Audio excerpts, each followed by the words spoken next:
One of the first things I do whenever I get a case is I check the indictment or the accusation for legal issues. If you can beat the case right up front with a legal issue, you don't even have to worry about beating it at trial with the facts.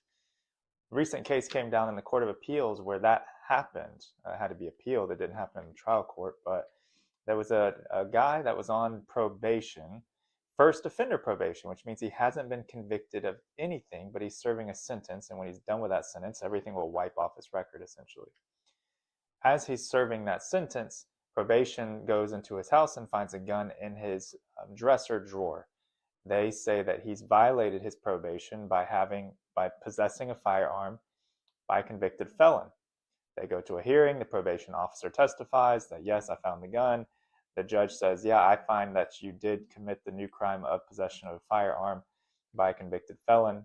I find you essentially guilty of that by preponderance of evidence. I'm going to take away your probation and put you in prison for the rest of your sentence.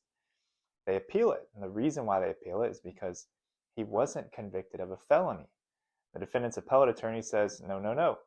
You have to be convicted or found guilty of whatever crime the state alleges. You can't make something up. Because he wasn't a convicted felon, he can't be found guilty of committing that new charge.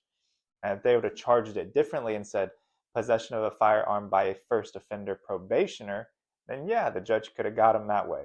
But because there was a difference in the way it was charged, the Court of Appeals reversed it and said, no, can't do that.